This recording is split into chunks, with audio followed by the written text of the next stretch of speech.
राम राम दोस्तों, ज्योतिष के इस विशेष कार्यक्रम में आपका फिर से स्वागत है। जब भी आत्मा नया शरीर धारण करती है तो दिमाग के अवचेतन भाग यानी सबकॉन्शियस माइंड में पिछली जिंदगियों की यादें होती हैं। उन यादों की जो हार्ड डिस्क होती है, स्टोरेज होता है, उसको चंद्रमा रिप्रेजेंट करता है। उन यादों में से वो चीजें और वो कार्य जो आपने पिछले जन्म में पूरे कर लिए थे या उनको पूरा करने का प्रयास किया था, केतु उनका कारक होता है। और जो कार्य अधूरे रह गए थे, जो आप इस जीवन में करेंगे, जो आपकी डिजायर्स हैं, उनका कारक राहु होता है। चंद्रमा के ही नोड्स राहु और केतु होते हैं। South node of moon Ketu को कहते हैं और north node of moon Rahu को कहते हैं। इस वीडियो में हम केतु की बात करेंगे। केतु जब कुंडली के विभिन्न 12 भावों में उपस्थित होता है तो किस तरह के संकेत मिलते हैं, किस तरह के परिणाम मिलते हैं। Understanding of Ketu in all the 12 houses of horoscope. Ketu represent करता है फुलफिल्ड और पार्शियली फुलफिल्ड जो डिजायर्स थी पास्ट लाइफ में, उनका कारक होता है। ये वो चीजें और कार्य जो आपने पिछले जन्म में पूरे कर लिए थे या उनको पूरा करने के लिए बहुत मेहनत की थी, अपना समय खर्च किया था, उनका कारक केतु होता है। ऐसे टारगेट्स जिन पर आपने विजय प्राप्त कर ली थी, जहां पर आप अपना झंडा फहरा चुके थे,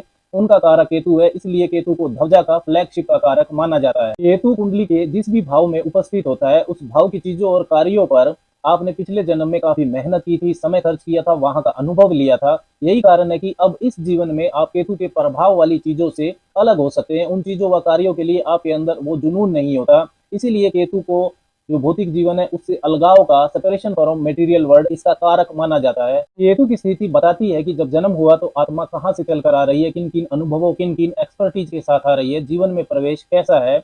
केतु के फिजिकल स्ट्रक्चर की बात करें तो ये एक ऐसा शरीर है जिसके पास सिर नहीं है, बिना सिर का धड़ है वो। मतलब केतु के पास आंखें नहीं है, दिमाग नहीं है, वो सुन नहीं सकता, सेंस ऑर्गन्स नहीं है। तो केतु दुनिया को वैसे नहीं देख सकता जैसे आंखों वाले देख सकते हैं, वो मन की आंखों से देख सकता है। और ऐसे ही शरीर को प्रकृति सिक्स्थ सेंस, पूर्वाभासी शक्ति देती है। इसीलिए केतु इंट्यूशन का कारक होता है। मन की आंखों से देखना मतलब केतु के पास प्रकाश नहीं है, इसलिए मन के अंदर झांकना, आत्म निरीक्षण करना, इंट्रोवर्डनेस जो होती है, अंतर्मुखी व्यक्तित्व, केतु इनका कारक होता है। केतु के पास पहचान नहीं होती क्योंकि उसके पास सिर नहीं है, तो वो सबकॉन्शियस माइंड, अवचेतन मन में झांकना चाहता है। इसीलिए केतु की खोज अंधेरे में चलती है। अकल्ट साइंसेज, ज्योतिष, तंत्र मंत्र, मिस्टिसिज्म, योगा, मेडिटेशन, साइकोलॉजी, अध्यात्म, स्पिरिचुअल एनलाइटमेंट, मोक्ष, केतु इन सब का कारक होता है। केतु आपकी रूट्स को भी रिप्रेजेंट करता है, आपकी जड़ों को। तो किसी भी तरह का जो डीप रिसर्च का स्टफ होता है, कंप्यूटर की नई नई भाषाएं होती हैं, कोडिंग, डिकोडिंग, केतु इन सब का भी कारक होता है। रहस्यमयी ग्रह केतु राहु की तरह ही छाया ग्रह होता है। इनकी सबसे खास बात यह होती है कि इनके अंदर ग्रहणशीलता का, रिसेप्टिविटी का गुण होता है। जिस भी भाव में केतु बैठता है उस भाव का स्वामी बन जाता है। मतलब जिस राशि में वो बैठता है तो उस राशि के स्वामी यानी कि डिस्पोजिटर की तरह भी ये फल देता है। जिस ग्रह के साथ बैठता है उसके जैसा भी फल देने लगता है।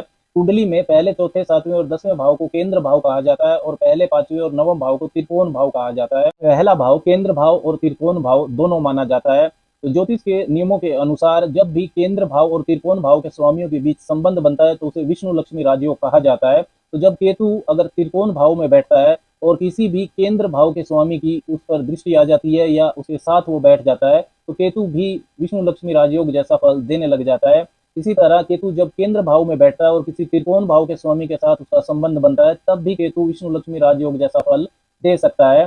कहने का अर्थ यह है कि अगर केतु शुभ अवस्था में है, शुभ ग्रहों के प्रभाव में है, तो ये संसारिक सुख भी आपको दे सकता है। जनरली केतु अगर बृहस्पति के प्रभाव में हो, बृहस्पति की राशियों में हो, या बुध के प्रभाव में हो, बुध के साथ बैठा हो, तब केतु शुभ फल देता हुआ पाया जाता है। इसके अलावा यदि केतु का राशि स्वामी मतलब डिस्पोजिटर अगर शुभ अवस्था में है, तब भी केतु शुभ प्रभाव देता है।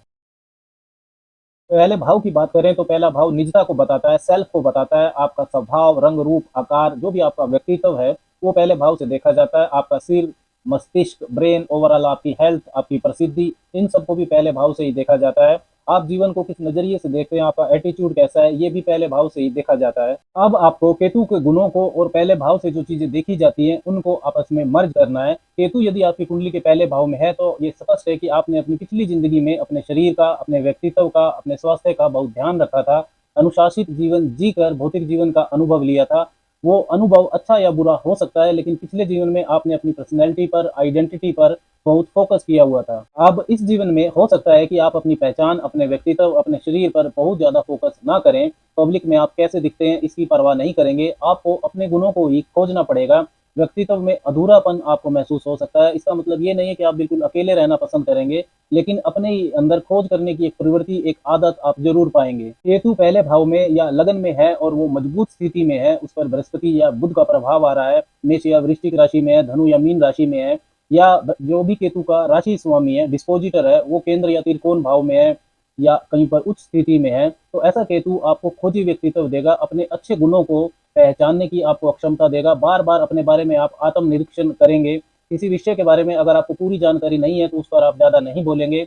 आप अपने क्षेत्र के विशेषज्ञ हो सकते हैं, प्रसिद्धि की परवाह हालाँकि आप नहीं करेंगे, लेकिन आपके काम और ज्ञान की वजह से प्रसिद्धि आपके पास आएगी। विनम्र स्वभाव होगा आपका, ईगो और अहंकार से आप दूर रहेंगे। पहले भाव में मजबूत केतु है, तो ऐसे केतु की दशा में आप जिस भी फील्ड में काम कर रहे हो, आपका झुकाव तंत्र मंत्र, धार्मिक रीति रिवाजों को निभाने में, मेडिटेशन में, गुप्त साधनाओं को करने में, इनकी तरफ आपका जो इंक्लिनेशन है, झुकाव है, वो बढ़ सकता है। गुप्त साधनाओं, तंत्र मंत्र से आप जीवन की सच्चाई को ढूंढने की कोशिश करेंगे। मजबूत केतु पहले भाव में आपको बहुत अच्छा रिसर्चर बना सकता है। इलेक्ट्रिकल्स, इलेक्ट्रॉनिक्स, दार्शनिकता, साइकोलॉजी, इन सब विषयों में आप अच्छा कर सकते हैं। आयुर्वेद, अध्यात्म, psychic healing, foreign languages, meditation, computers, इन क्षेत्रों में भी आप अच्छा कर सकते हैं। केतु अगर जलीय राशियों में है, कर्क, वृश्चिक और मीन राशि में, तो आपकी इंट्यूटिव पावर, पूर्वाभास की शक्ति अच्छी हो सकती है। साथ में अगर आपका चंद्रमा भी मजबूत है, तो सिक्स्थ सेंस बहुत अच्छी हो जाएगी। आपकी अलौकिक शक्तियां, डिवाइन पावर्स आपकी मदद कर सकती है। इसके विपरीत यदि पहले भाव में केतु अशुभ स्थिति में है, केतु का राशि स्वामी डिस्पोजिटर नीच राशि में है या पीड़ित है, पहले भाव के ऊपर छठे, आठवें, 12वें भाव के स्वामियों का प्रभाव है, तब आपको दुविधा रहेगी जीवन में, कंफ्यूजन बढ़ेगा, आलस्य बढ़ेगा। ऐसा केतु आपको आपराधिक मानसिकता दे सकता है। समाज में घुलना मिलना आपको पसंद नहीं आएगा, नकारात्मक विचार ज्यादा आएंगे, इज्जत, बेइज्जती, ईगो, स्वाभिमान, इन सब की आप परवाह नहीं करेंगे।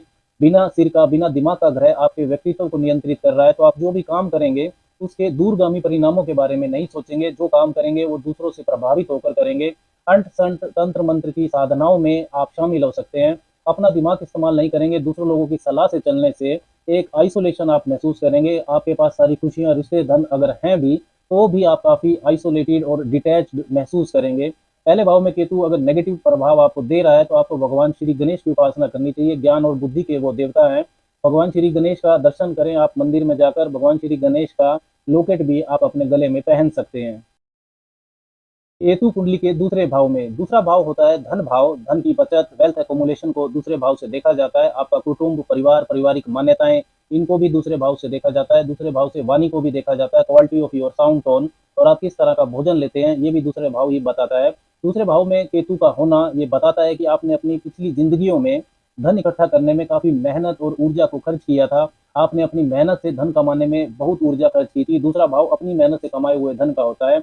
अब इस जीवन में हो सकता है कि धन का इकट्ठा करना, वेल्थ एक्युमुलेट करना, इसकी परवाह आप ना करें। लेकिन दूसरे भाव में केतु हो तो व्यक्ति के पास जनरली धन अच्छा होता है, क्योंकि प्रकृति उन चीजों के लिए आपको दौड़ाती है जिनको आप पाना चाहते हैं। जिन चीजों को आप इग्नोर करते हैं, वो चीजें प्रैक्टिकली आपके पास आ जाती हैं।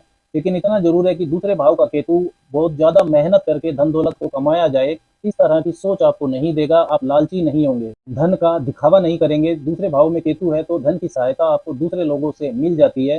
दूसरे भाव में केतु अगर मजबूत स्थिति में है, केतु का राशि स्वामी डिस्पोजिटर केंद्र त्रिकोण में है, मित्र राशि में है, उच्च का है, शुभ ग्रहों का प्रभाव है दूसरे भाव पर, तो जीवन में अचानक धन लाभ हो सकता है आपको। जो आपने ऐसा धन आपको मिल सकता है जो आपने ना कमाया हो। वाणी आपकी बहुत प्रभावशाली होगी। आप कम बोलेंगे लेकिन बहुत अच्छा बोलेंगे। आपकी वाणी में अध्यात्म और दार्शनिकता का समावेश होगा। परिवार का आप ख्याल रखेंगे। सादा जीवन, उच्च विचार, ऐसी सोच आपकी हो सकती है। लेकिन अगर केतु दूसरे भाव में पीड़ित अवस्था में है, केतु का जो डिस्पोजिटर है, दूसरे भाव का स्वामी, अगर वो नीच राशि में है, पाप ग्रहों के प्रभाव में है, दूसरे भाव पर भी अशुभ ग्रहों का प्रभाव है, तो धन की बचत करने में आपको परेशानी होगी। धन के मामले में आपके जो विचार हैं वो कुछ अजीब हो सकते हैं। वसीयत, पैतृक संपत्ति, इसका लाभ यदि आपको मिल जाता है तो आप इसे संभाल कर नहीं रख पाएंगे। नशा, जुआ, इन सब की लत आपको लग सकती है। तब आपकी वाणी कड़वी हो सकती है। आपकी वाणी में आलोचना का जो तत्व है वो ज्यादा होगा। इससे लोग व आपके परिवार वाले आपसे दूरी बना सकते हैं। दूसरे लोगों को आपकी बातें समझने में परेशानी होगी। केतु के पास सिर नहीं है, दिमाग नहीं है, तो आप बिना सोचे समझे बोलने वाले हो सकते हैं। दूसरे भाव में केतु है तो आपको अपने धन स्थान पर तिजोरी में श्री गणेश, लक्ष्मी जी का चित्र या एक छोटी मूर्ति जरूर रखनी चाहिए।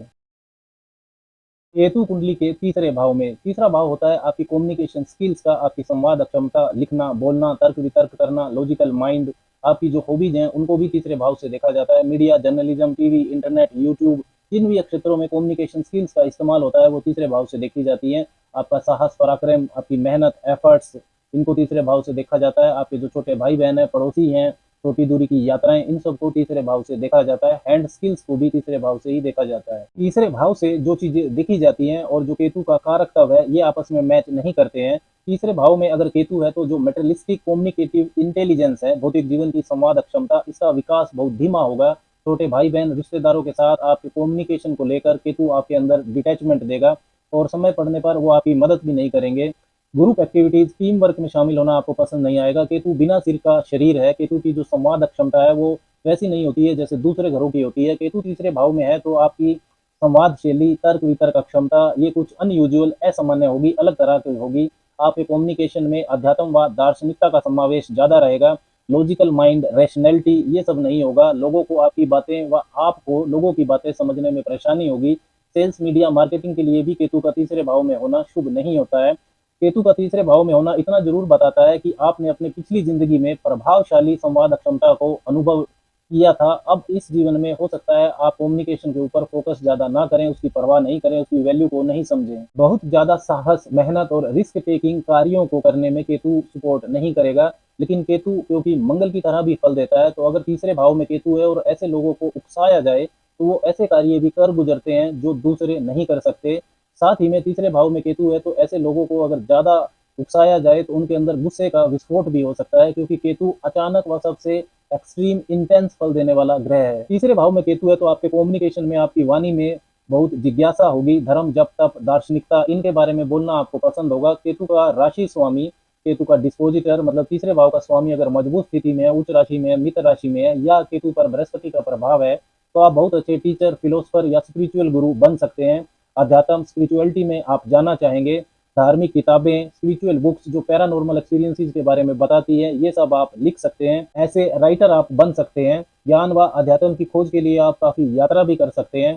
केतु अगर तीसरे भाव में है तो अपने हाथ की कलाई में श्री गणेश जी का लॉकेट आप पहन सकते हैं। जहां आप काम करते हैं, ऑफिस में, उसकी डेस्क पर श्री गणेश जी की मूर्ति, छोटी मूर्ति या चित्र भी आप रख सकते हैं। केतु कुंडली के चौथे भाव में, चौथे भाव को अगर समझे तो माता का पोषण, माता की शिक्षा, इनको चौथे भाव से देखा जाता है। सुख भाव होता है ये, सुख सुविधा के साधन, आपका घर, घर की खुशी, घर का वातावरण, प्रॉपर्टी, वाहन, जमीन जायदाद, इन सब को चौथे भाव से देखा जाता है। ये प्राइवेट प्लेस होता है। मानसिक शांति यहाँ से देखी जाती है। ये ऐसा स्थान है जहाँ पर आपकी मर्जी के बिना कोई दखलंदाजी नहीं कर सकता। केतु कुंडली के चौथे भाव में है तो आपका माता से सुख, घर, घर से सुख, मानसिक शांति, इन सब पर केतु के गुणों का प्रभाव पड़ेगा। केतु का राशि स्वामी डिस्पोजिटर, चौथे भाव का स्वामी अगर मजबूत स्थिति में है, उच्च राशि में है, मित्र राशि में है, चौथे भाव पर अन्य शुभ ग्रहों का प्रभाव भी है। और साथ ही में आपकी कुंडली में चंद्रमा यदि मजबूत है तो माता का सुख अच्छा रहेगा। माता से प्रेरित होकर आपका झुकाव अध्यात्म में हो सकता है। लेकिन अगर केतु पीड़ित अवस्था में है, चौथे भाव में केतु का जो राशि स्वामी है, चौथे भाव का स्वामी, वो नीच राशि में है या पीड़ित अवस्था में है, केतु पर अन्य पाप ग्रहों का प्रभाव भी है, तो माता से अलगाव और डिटैचमेंट महसूस करेंगे। माता से पोषण, शिक्षा ये ठीक से नहीं मिलेगी। माता से वैचारिक मतभेद हो सकते हैं। हो सकता है माता वर्क के लिए ज्यादा यात्रा करें और आपको समय ना दे पाए। चौथे भाव में केतु है तो घर में मानसिक शांति, भौतिक जो चीजें हैं जैसे एसी, टीवी, व्हीकल्स, कार, इनसे आपको नहीं मिलेगी। आपकी मानसिक शांति अध्यात्म से जुड़ गई है। चौथे भाव में केतु है तो घर पर ज्यादा रहना आपको हो सकता है पसंद ना आए। केतु का चौथे भाव में होना फॉरेन सेटलमेंट के लिए प्रभाव शुभ देता है। घर से व्यावसायिक काम करना भी आपको पसंद नहीं आएगा। आप ऐसे घर में रहना चाहेंगे जिस घर में रहकर अध्यात्म महसूस हो, स्पिरिचुअल फीलिंग आए। चौथे भाव में केतु है तो आपको प्रॉपर्टी से संबंधित लेन देन में भी सावधानी रखनी चाहिए। चौथे भाव में केतु होने पर घर के मंदिर में श्री गणेश की आपको छोटी मूर्ति रखनी चाहिए या चित्र रखना चाहिए और उनकी उपासना करनी चाहिए। उन्हें दुर्वा अर्पण करें और गणेश चतुर्थी का आपको पाठ भी करना चाहिए। केतु कुंडली के पांचवें भाव में, तो पांचवें भाव से आपकी कला और रचनात्मकता को देखा जाता है। क्रिएटिविटी, किसी भी तरह की जो स्टेज परफॉर्मेंस है, आर्ट, ड्रामा, एंटरटेनमेंट, इन सबको पंचम भाव से देखा जाता है। संतान पक्ष, आपके प्रेम संबंध, इनको भी पंचम भाव से देखा जाता है। पंचम भाव से आपकी बुद्धि, इंटेलिजेंस, आपकी निर्णय लेने की अक्षमता, आपका पैशन, साथ ही में शिक्षा के लिए केंद्रीय भाव होता है पंचम भाव। प्राचीन धार्मिक ग्रंथों को पढ़ना, मंत्र साधना करना, इन सबको भी पंचम भाव से देखा जाता है। पास्ट लाइफ डीड्स, ये भी पंचम भाव से देखी जाती हैं। किसी भी तरह की जो स्पेकुलेशन होती है, सिनेमा, स्टॉक मार्केट, इनको भी पंचम भाव से ही देखा जाता है। पंचम भाव में केतु है तो जो नॉन टेक्निकल सब्जेक्ट्स हैं, ऐसे विषय जिनके अंदर तकनीक नहीं है, समाजशास्त्र, एमबीए, बिजनेस, इनमें आपको सक्सेस नहीं मिलेगी। रिसर्च का जो स्टफ है, अन्वेषण, finance, analyser, computer programming, coding, decoding, engineering, biotechnology, geography, पुरातत्व विभाग, दार्शनिकता, वैज्ञानिक, एस्ट्रोलॉजी, साइकोलॉजी, इन विषयों में आपकी रुचि होगी और इन विषयों में आपको सक्सेस भी मिल सकती है। केतु आपकी रूट्स को दिखाता है, जड़ों को दिखाता है। तो जिन विषयों में गहराई में जाकर कुछ खोज करना हो, ऐसे विषय आपको सूट करेंगे और ऐसे ही विषयों को आप चुनाव विद्यार्थियों को करना चाहिए। पंचम भाव में केतु है और केतु का डिस्पोजिटर यानी पंचम भाव का स्वामी यदि नीच राशि में है, पीड़ित अवस्था में है, छठे, 8वें, 12वें भाव के स्वामियों का प्रभाव है आपके पंचम भाव पर, तो शिक्षा आपके बीच में रुक सकती है, गलत विषयों का चुनाव आप कर सकते हैं। केतु पंचम भाव में है तो बच्चों के संतान के पोषण को लेकर आप बहुत ज्यादा एक्साइटमेंट नहीं महसूस करेंगे, प्रॉपर प्लानिंग नहीं करेंगे, बच्चे आपसे दूर रहें हॉस्टल वगैरह में, ये सब होना भी संभव है। अगर केतु का डिस्पोजिटर पीड़ित है और पंचम भाव पर अन्य पाप प्रभाव भी हैं, तब केतु संतान प्राप्ति में भी बाधा देगा, संघर्ष देगा। फीमेल चार्ट में, फीमेल्स के केस में miss carriages, abortion, C section से डिलीवरी होना, ये सब होना संभव है। पीड़ित केतु पंचम भाव में पेट के गंभीर रोग भी दे सकता है, जिनका डायग्नोसिस होना बहुत मुश्किल होता है। केतु एक आउटकास्ट प्लेनेट भी है, समाज के नियम कानून को नहीं मानता, तो आपका रोमांटिक पार्टनर दूसरे धर्म, जाति या संस्कृति से हो सकता है। प्रेम संबंधों में भौतिक अटैचमेंट नहीं होगी। केतु पंचम भाव में है तो जीवन में आनंद, आर्ट एंड क्रिएटिविटी, रचनात्मकता, इन सब के लिए केतु का प्रभाव शुभ नहीं होता है। किसी भी तरह की स्पेकुलेशन में रिस्क को बहुत सोच समझ कर लेना चाहिए यदि केतु पंचम भाव में है तो। पंचम भाव में केतु, इसके विपरीत यदि मजबूत स्थिति में है, केतु का डिस्पोजिटर उच्च राशि में है या किसी अच्छे योग में है, तो आपका सेल्फ एक्सप्रेशन, अपने आप को प्रस्तुत करने का तरीका बहुत जबरदस्त होगा, लोग आपसे प्रभावित होंगे। प्राचीन ग्रंथ, एनिशिएंट टेक्स्ट एंड स्क्रिप्चर्स, मंत्र तंत्र, इन सब का आपको अच्छा ज्ञान होगा, जिससे आप लोगों की भलाई कर सकेंगे। तब संतान प्राप्ति में, शिक्षा प्राप्ति में केतु बाधा नहीं देगा। पंचम भाव में केतु है तो आपको कुत्तों की सेवा जरूर करनी चाहिए। घर के मंदिर में हर रोज भगवान श्री गणेश की उपासना आपको करनी चाहिए, गणेश चतुर्थी का पाठ भी करना चाहिए। केतु कुंडली के छठे भाव में, छठे भाव को अगर समझे तो छठा भाव रुकावटों का होता है, चैलेंजेस का, जो जीवन में आगे बढ़ने से हमें रोकते हैं। शत्रु, कर्जे, नुकसान, बीमारियां, इनको छठे भाव से देखा जाता है। कानून के क्षेत्र, हिंसा, अपराध, रिश्वत लेना, ये भी छठे भाव की चीजें हैं। मेडिकल फील्ड, इसको भी छठे भाव से देखा जाता है। आपके जो रोजमर्रा का संघर्ष है, डेली रूटीन स्ट्रगल, इसको भी छठे भाव से देखा जाता है। समाज का पिछड़ा वर्ग, आपका जो ननिहाल पक्ष है, इनको भी छठे भाव से ही देखा जाता है। छठे भाव में केतु अनकंफर्टेबल होता है, असहज होता है। केतु का कारक तब छठे भाव के संघर्ष से मैच नहीं करता। जीवन को जीने के लिए डेली रूटीन जो स्ट्रगल है, भौतिक चीजें पाने के लिए जो संघर्ष है, केतु उसको पसंद नहीं करता। आपके अंदर पूरी जिंदगी छठे भाव की चीजों को लेकर इग्नोरेंस रहेगी, आप उनसे बचना चाहेंगे। केतु की दशा अंतरदशा में हो सकता है आप जो नौकरी कर रहे हैं, काम कर रहे हैं, आप उसे छोड़ दें, आप अपने डेली रूटीन से हमेशा बोर महसूस करेंगे। छठे भाव में केतु है तो विशेषकर ऐसे केतु की दशा अंतरदशा में बार बार आपको ये ख्याल आएगा कि रोजमर्रा का संघर्ष, शत्रुओं से जूझना, रोगों से जूझना, कर्जे और धन के लिए स्ट्रगल करना, भागदौड़ करना, ये सब व्यर्थ है, आप इनसे फेड अप महसूस करेंगे। केतु कुंडली के छठे भाव में शुभ स्थिति में है, वो गुरु की राशियों में है, गुरु से दृष्ट है, कुंडली के दूसरे शुभ घरों का उस पर प्रभाव है, छठे भाव का स्वामी अच्छे योग में है, तो आप झगड़ों से दूर रहना पसंद करेंगे, आपके शत्रु अपने आप परास्त हो जाएंगे। छठे भाव में केतु मंगल की तरह भी आपको फल दे सकता है। लोन्स, कर्जों का लेन देन तब आपको पसंद नहीं आएगा। केतु बीमारियों और शत्रुओं से बचाने वाला हो जाता है, क्योंकि आपने इन चीजों को पिछले जीवन में बहुत झेला है। केतु बिना सिर का शरीर है, बिना दिमाग का है, तो मेटेरियलिस्टिक भौतिक सोच आपकी कमजोर हो सकती है। केतु छठे भाव में है तो आप बिना सोचे समझे काम भी कर सकते हैं। आप ऐसे काम भी जरूर करेंगे जिसमें आर्थिक लालच ना हो, मतलब समाज सेवा, सोशल सर्विस से आप जुड़ सकते हैं, उससे आपको लगाव होगा। आप ऐसे नॉन प्रॉफिट ऑर्गेनाइजेशन से जुड़ सकते हैं जो समाज के पिछड़े वर्ग के लिए काम करती हो, जो एनिमल्स, विशेषकर कुत्तों के लिए काम करती हो। केतु की छठे भाव में स्थिति medical research, surgery, veterinary doctor, social service, philosophy, इन क्षेत्रों में आपको ले जा सकती है। इसके विपरीत यदि छठे भाव में केतु अशुभ अवस्था में है, छठे भाव पर अन्य पाप ग्रहों का प्रभाव भी है, तब आप व्यर्थ के झगड़ों में शामिल हो सकते हैं। केतु बिना दिमाग का ग्रह है, वो चीजों को जज नहीं कर सकता। आपराधिक प्रवृत्ति, क्रिमिनल टेंडेंसीज भी केतु की स्थिति आपको दे सकती है। छठे भाव में पीड़ित केतु आपको अनयूजुअल, अजीब बीमारियां दे सकता है, जिनको डायग्नोज करना बहुत मुश्किल होता है। आप बीमारियों के प्रति, हेल्थ के प्रति लापरवाह भी हो सकते हैं। छठे भाव में अगर केतु है तो आपको किसी भी तरह से समाज सेवा से जरूर जुड़ना चाहिए, कुत्तों की सेवा करनी चाहिए और पक्षियों को दाना पानी भी आपको डालना चाहिए। केतु कुंडली के सातवें भाव में, तो सातवां भाव होता है लीगल बाइंडिंग्स का, कानूनी साझेदारियों का, विवाह, वैवाहिक जीवन, जीवन साथी, सेक्सुअल इंटेंशंस, इनको सातवें भाव से देखा जाता है। व्यापारिक साझेदारियां, बिजनेस पार्टनरशिप को भी सातवें भाव से ही देखा जाता है। केतु अगर कुंडली के सातवें भाव में है तो आपको संबंधों में, रिलेशनशिप में असंतुष्टि महसूस हो सकती है। केतु सातवें भाव में है तो पिछले जीवन में आपने संबंधों पर, चाहे वो वैवाहिक संबंध हो या व्यापारिक संबंध हो, आपने इन पर अपनी काफी ऊर्जा और वक्त को खर्च किया था, आपने इनका भरपूर आनंद लिया था। अब इस जीवन में दो बातें हो सकती हैं, या तो आप सातवें भाव की चीजों की प्रति लापरवाह हो जाएंगे, उनकी परवाह नहीं करेंगे, या सातवें भाव की चीज़ों को लेकर आपके अंदर एक संपूर्णता की चाहत होगी, एक परफेक्शन आपको उसमें चाहिए होगी। आप संबंधों की परवाह मतलब परस्पर समझ, म्यूचुअल अंडरस्टैंडिंग के प्रति लापरवाह हो सकते हैं, लेकिन अपने पार्टनर से, जीवन साथी से उम्मीदें आपको बहुत ज़्यादा होंगी। केतु कुंडली के 7वें भाव में है तो सर्वगुण संपन्न जीवन साथी पाने की चाहत होगी। आप अपने पार्टनर की, जीवन साथी की आलोचना भी करेंगे। इसी कारण से हो सकता है आपके मल्टीपल रिलेशंस भी बने, लेकिन आपको संतुष्टि नहीं मिलेगी, म्यूचुअल अंडरस्टैंडिंग नहीं बनेगी। अगर केतु 7वें भाव में है और 7वें भाव का स्वामी केतु का डिस्पोजिटर नीच राशि में है, पीड़ित अवस्था में है, 7वें भाव पर अन्य पाप ग्रहों का प्रभाव भी है, तो विवाह होने में भी परेशानी होगी, विलंब होगा। विवाह होने के बाद भी उठापटक, झगड़े, एक दूसरे की आलोचना करना, ये सब संभव है। अगर 7वें भाव पर कुंडली के दूसरे पापी ग्रहों का प्रभाव है तो डाइवोर्स भी हो सकता है।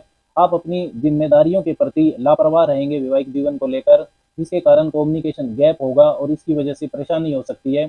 आप अपने रिलेशन को लेकर नॉन एक्सप्रेसिव, अंतर्मुखी भी हो सकते हैं। 7वें भाव का केतु आपको ऐसा पार्टनर भी दे सकता है जो खुद ही अंतर्मुखी हो, नॉन एक्सप्रेसिव हो। इसके विपरीत यदि केतु 7वें भाव में है और 7वें भाव का स्वामी केतु का डिस्पोजिटर मजबूत स्थिति में है, तब आपका जीवन साथी आध्यात्मिक स्वभाव का होगा, जीवन में आनंद, फन फैक्टर को ज़्यादा महत्व नहीं देगा। इससे भी वैवाहिक जीवन में परेशानी तो होगी, लेकिन धीरे-धीरे एडजस्टमेंट होना संभव है।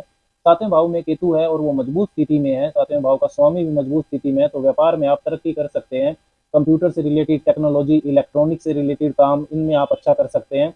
लेकिन जनरली जो पार्टनरशिप का बिजनेस है उसको 7वें भाव का केतु सपोर्ट नहीं करता।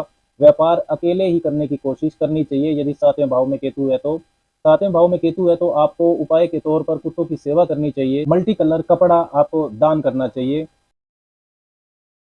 केतु कुंडली के 8वें भाव में, 8वें भाव को अगर हम समझे तो 8वां भाव होता है अचानक होने वाली घटनाओं का, एक्सीडेंट, सर्जरीज, धन का अचानक लाभ हो जाना या धन का अचानक नुकसान हो जाना, जीवन में होने वाले जो बड़े परिवर्तन होते हैं, ट्रांसफॉर्मेशन, उनको 8वें भाव से देखा जाता है। 8वां भाव गुप्त चीजों का भी होता है, सीक्रेट्स का, गुप्त विद्या, ज्योतिष, तंत्र मंत्र, इसको भी 8वें भाव से देखा जाता है। गुप्त धन, गुप्त रिश्ते, स्कैंडल्स, ये भी 8वें भाव से ही देखे जाते हैं।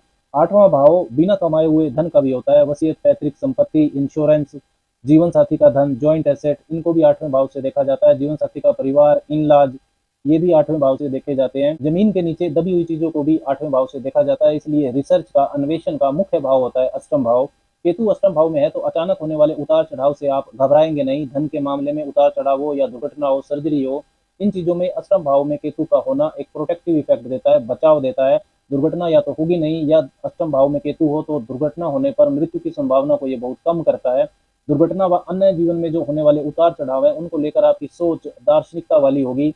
आपका व्यवहार ऐसा इसलिए होगा क्योंकि पिछले जीवन में आपने काफी उतार चढ़ाव देखे हैं। मृत्यु भय, अज्ञात भय, अननोन फियर, इनको केतु दूर रखता है। अष्टम भाव का केतु गुप्त शत्रुओं से भी बचाता है। केतु अष्टम भाव में है तो ये बताता है कि आपने पिछले जन्म में दूसरों के धन का, बिना कमाए हुए धन का, धन संपत्ति का खूब इस्तेमाल किया था। अब इस जन्म में केतु बिना मेहनत से कमाए धन का, मतलब अनअर्न्ड मनी से आपको डिटैच कर सकता है। दूसरा भाव होता है खुद से कमाए हुए धन का, इसके ठीक विपरीत अष्टम भाव होता है बिना मेहनत से कमाए धन का, वसीयत, इनहेरिटेंस, जीवन साथी का धन, बैंक लोन्स, इन लॉज की मदद, इन सब से केतु आपको डिटैचमेंट दे सकता है। बिना कमाए हुए धन के प्रति आपका लगाव या पैशन कम होगा। अकेला केतु बिना कमाए हुए धन के प्रति आपको आइसोलेशन देगा। अगर अष्टम भाव पर बृहस्पति या शुक्र का प्रभाव आ रहा है तब ये जो इफेक्ट है केतु का, ये कमजोर पड़ सकता है। केतु अष्टम भाव में है तो इन-लॉज के साथ संबंधों में भी ये तनाव उत्पन्न कर सकता है। केतु अष्टम भाव में है तो आपको गुप्त ज्ञान, तंत्र मंत्र, अध्यात्म, ये सब विषय बहुत सहज लगेंगे, इनको आप आसानी से सीख सकते हैं। आप बहुत ज्ञानी, ज्योतिषी, अकल्ट प्रैक्टिशनर, तांत्रिक बन सकते हैं। पूर्वाभास की शक्ति, साइकिक एबिलिटी आपकी बहुत अच्छी हो सकती है। अष्टम भाव में केतु का डिस्पोजिटर यानी कि अष्टम भाव का स्वामी यदि मजबूत स्थिति में है तो रिसर्च के क्षेत्र, computer programming, coding, decoding, metaphysics, astrology, psychology, divine healing, medical research, इन सब क्षेत्रों में आप अच्छा कर सकते हैं। केतु अष्टम भाव में है तो काले और सफेद कंबल का दान आपको किसी सन्यासी को करना चाहिए और धार्मिक स्थल पर गुप्त दान भी आपको करते रहना चाहिए। केतु कुंडली के नवम भाव में, नवम भाव होता है आपके धर्म का, धार्मिकता का, आपका जो भी बिलीफ सिस्टम है उसको नवम भाव से देखा जाता है। जब तब श्रद्धा को नवम भाव से देखा जाता है। लंबी दूरी की यात्राएं, धार्मिक यात्राएं, नियम कानून में रहना, राइटियस पाथ, जीवन में मिलने वाला अच्छा मार्गदर्शन, पिता व गुरु का जो मार्गदर्शन है, पिता व गुरु की शिक्षा, आपकी उच्च शिक्षा, पीजी पीएचडी जो आप करते हैं, आपका लक फैक्टर, भाग्य, इन सब को नवम भाव से देखा जाता है। नवम भाव में केतु है तो आपने पिछले जीवन में धर्म, धार्मिकता पर, धार्मिक मान्यताओं को फॉलो करने पर काफी ऊर्जा और वक्त को खर्च किया था, ये स्पष्ट संकेत मिलता है। केतु सच की खोज करने वाला ग्रह है। अवचेतन मन में झांकना, आत्मा से परमात्मा का मिलन, इस सोच वाला ग्रह है। केतु किसी भी बंधन में बंध कर नहीं रहना चाहता। अर्ली लाइफ 35-40 की उम्र तक हो सकता है कि आप धार्मिक मान्यताओं का अनुसरण भी करें, लेकिन केतु अल्टीमेटली आपको धर्म और धार्मिकता से डिटैचमेंट देगा। विशेषकर केतु की दशा अंतरदशा में आप धर्म धार्मिकता से अलगाव महसूस करेंगे। आप उच्च दार्शनिकता को सुनना पसंद करेंगे, सच्चा अध्यात्म, ट्रू जो स्पिरिचुअलिज्म है उसकी खोज करेंगे। हो सकता है उसका जो रास्ता आप चुने वो अपरंपरागत हो। केतु नवम भाव में है और अगर वो खराब स्थिति में है, पीड़ित अवस्था में है, तो हो सकता है आपके पिता किसी गैर कानूनी गतिविधि में शामिल हो।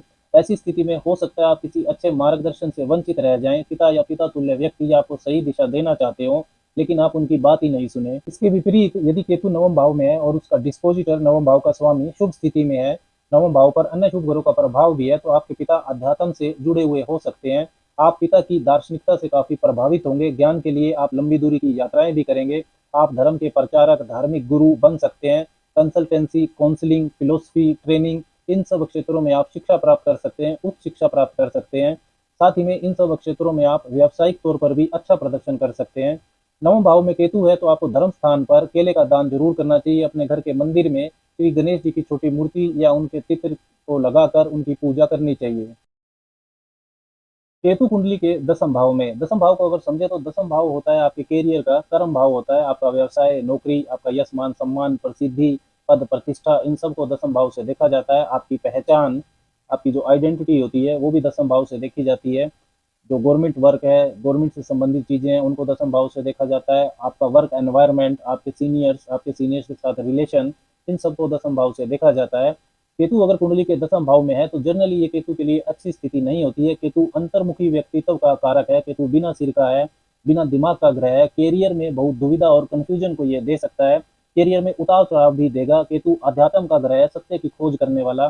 भौतिक जीवन की जो चतुराई है, चालाकी है, अपने लिए स्वार्थी हो जाना, अपने काम को बढ़ा चढ़ा कर दिखाना, ऐसी सोच से केतु आपको डिटैच कर सकता है। रेपुटेशन, मान सम्मान, इसके पीछे आप नहीं भागेंगे। केतु दसम भाव में है तो आप चाहे व्यापार कर रहे हो या नौकरी कर रहे हो, वहाँ का जो वर्क एनवायरनमेंट होगा, काम करने का वातावरण, वो आपके अनुकूल नहीं होगा। केतु बिना दिमाग का ग्रह है तो आप गलत संगति में पड़ सकते हैं। गलत लोगों का साथ आपको मिल सकता है। उन लोगों को आप पहचान नहीं पाएंगे।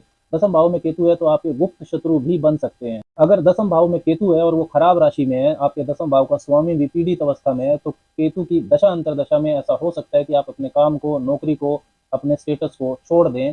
केतु जहां भी कुंडली में बैठता है वहां की जो भौतिक चीजें होती हैं, मेटेलिस्टिक थिंग्स, उनके लिए लापरवाही तो आती ही है। लेकिन अगर केतु दसम भाव में मजबूत स्थिति में है, केतु पर अन्य शुभ ग्रहों का प्रभाव भी है, आपके दसम भाव का स्वामी केतु का डिस्पोजिटर अच्छी स्थिति में है, केंद्र स्थान में है, त्रिकोण में है, तो अध्यात्म, समाज सेवा, इन क्षेत्रों में आप बहुत अच्छा कर सकते हैं।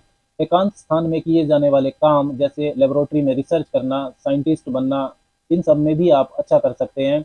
Astrology, numerology, psychology, divine healing, इन सब में भी आप अच्छा कर सकते हैं। आप अच्छे स्पिरिचुअल लीडर बन सकते हैं, धर्म के प्रचारक बन सकते हैं। इन क्षेत्रों में आपको सफलता मिल सकती है। अगर आपके काम करने की जगह पर वर्क पॉलिटिक्स होगी, डेली रूटीन की पॉलिटिक्स होगी, तो आपको बहुत परेशानी होगी। केतु कुंडली के दसम भाव में है तो आपको वर्क प्लेस पर श्री गणेश जी की छोटी मूर्ति या चित्र को जरूर रखना चाहिए और हर रोज उनके दर्शन करने चाहिए, उनकी पूजा करनी चाहिए। केतु कुंडली के 11वें भाव में, तो 11वां भाव होता है लाभ भाव, इनकमिंग गेन्स, इनकमिंग वेल्थ, ये सब 11वें भाव से देखा जाता है। आपकी उम्मीदों और खुशियों के पूरा होने का भाव होता है ये।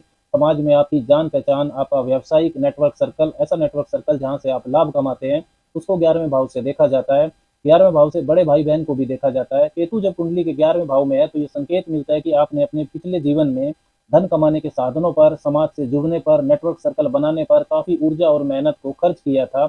अब हो सकता है आपके लिए इन चीजों के प्रति पैशन की कमी रहे, एक से ज्यादा आपके आय के साधन हो, ऐसा फोकस आपका कम होगा। आपको ऐसा महसूस होगा कि आप धन चाहे जब आपकी इच्छा होगी आप कमा सकते हैं। ये कोई बड़ी बात नहीं है। धन आपके लिए आसानी से आपको मिल भी जाता है। आपकी गेन्स जो हैं वो अच्छे भी होते हैं, क्योंकि जब आपके अंदर जिन चीजों के प्रति लापरवाही होती है, प्रकृति वो चीजें आपको जरूर देती है। केतु कुंडली के 11वें भाव में है और 11वें भाव का स्वामी यानी कि केतु का डिस्पोजिटर अगर मजबूत स्थिति में है, बुध या गुरु का प्रभाव 11वें भाव पर आ रहा है, तो आप नेटवर्क स्किल्स के माहिर होंगे। लोगों से जुड़ने में बहुत कॉन्फिडेंट महसूस करेंगे। प्रभावशाली लोगों से आपके लिंक होंगे। अचानक धन लाभ, सडन गेन ऑफ वेल्थ आपको ऐसा केतु अपनी दशा अंतरदशा में दे सकता है। बड़े भाई बहन की स्थिति भी तब अच्छी होगी, लेकिन वेल्थ व नेटवर्क सर्कल से संतुष्टि आपको कम मिलेगी। इसके विपरीत यदि 11वें भाव में केतु है और 11वां भाव अशुभ प्रभाव में है, 11वें भाव का स्वामी पीड़ित अवस्था में है, तब आय का निश्चित स्रोत बनाने में आपको परेशानी होगी। लोगों से जुड़ने में आपकी रुचि कम होगी, गलत लोगों के संपर्क में आप आ सकते हैं, फाइनेंस स्कैंडल्स, धन के आपराधिक मामलों में आप फंस सकते हैं। 11वें भाव में केतु हो तो अपने नेटवर्क सर्कल का चुनाव बहुत ध्यान से करना चाहिए। बड़े भाई बहनों के साथ संबंधों में भी तब तनाव रहेगा, आप अलगाव महसूस करेंगे। 11वें भाव में केतु है तो अपनी इनकम का कुछ हिस्सा जरूर आपको समाज सेवा से जुड़े कार्यों में खर्च करना चाहिए। भगवान श्री गणेश की उपासना आपको जरूर करनी चाहिए। केतु कुंडली के 12वें भाव में, 12वें भाव को अगर हम समझें तो 12वां भाव होता है खर्चों का, व्यय का। व्यय चाहे धन का हो, शरीर का हो या एनर्जी का हो। एकांत स्थान जहां पर आपके कम जानकार होते हैं, आइसोलेटेड प्लेसेस जैसे आश्रम, मठ, जेल, हॉस्पिटल, फॉरेन लैंड्स, इनको भी 12वें भाव से ही देखा जाता है। 12वां भाव अध्यात्म का भी होता है, मोक्ष का, स्पिरिचुअल एनलाइटमेंट को भी 12वें भाव से देखा जाता है। आत्माओं से जुड़ना, पैरानॉर्मल एक्सपीरियंसेस, सपने, फैंटेसी, इमेजिनेशन, ये भी 12वें भाव की ही चीजें हैं। आपके जो सेक्सुअल प्लेजर्स हैं, आपकी स्लीप है, अवचेतन मन है, सबकॉन्शियस माइंड, इसको भी 12वें भाव से ही देखा जाता है। केतु जब कुंडली के 12वें भाव में हो तो ऐसा लगता है कि केतु की ये सबसे अच्छी स्थिति है, क्योंकि 12वां भाव व केतु की अध्यात्म से लगाव, अलगाव, मोक्ष, ये जो चीजें हैं, स्पिरिचुअलिटी की जो चीजें हैं, ये आपस में मिलती हैं। लेकिन केतु का जो आध्यात्मिक रास्ता है, स्पिरिचुअल पाथ है, वो आसान नहीं होता। तकलीफों के बाद वो रास्ता अपनाया जाता है। 12वें घर में केतु है तो आपने अपने पिछले जीवन में अध्यात्म, ध्यान लगाना, मोक्ष के रास्ते पर चलना, इन सब पर काफी मेहनत और अपनी ऊर्जा को खर्च किया था, लेकिन आपको मोक्ष नहीं मिला था। अगर मोक्ष मिला होता तो आपका पुनर्जन्म नहीं होता। उस आध्यात्मिक रास्ते पर चलने का जो अनुभव है वो आपके सबकॉन्शियस माइंड, अवचेतन मन में होता है। अब इस जीवन में, अर्ली लाइफ में, शुरुआती समय में, लगभग 40 वर्ष की उम्र तक आध्यात्मिक झुकाव आपके अंदर कम रहेगा। आध्यात्मिक चीजों से आपके अंदर एक डिटैचमेंट रहेगी, सही दिशा आपको नहीं मिलेगी। अपनी पहचान, अपनी आइडेंटिटी से आप आइसोलेट महसूस करेंगे। 12वें घर का Ketu second half of life में, लगभग 40 की उम्र के बाद, आध्यात्मिक रास्ते पर आपको ले जा सकता है। केतु की यह स्थिति मोक्ष के रास्ते पर चलने के लिए सबसे अच्छी स्थिति होती है, लेकिन भौतिक जीवन के लिए संघर्ष को आपको पहले देखना होगा। 12वें घर में केतु है और उसका डिस्पोजिटर यानी 12वें भाव का स्वामी यदि पीड़ित अवस्था में है, नीच राशि में है, तो ऐसे केतु आपको अपनी दशा अंतरदशा में आपके व्यवसाय से, आपके रोजमर्रा के संघर्ष से आपको अलग कर सकता है। आप काम को छोड़ सकते हैं। अगर केतु का राशि स्वामी छठे, 8वें, 12वें भाव में है तो आपको लीगल कॉम्प्लिकेशंस का भी सामना करना पड़ सकता है। हॉस्पिटल, स्वास्थ्य पर आपका खर्चा ज्यादा हो सकता है। 12वें घर में केतु है तो प्याज और लहसुन का आपको मंगलवार और शनिवार को दान करना चाहिए और भगवान श्री गणेश की उपासना आपको हर रोज करनी चाहिए। राम राम।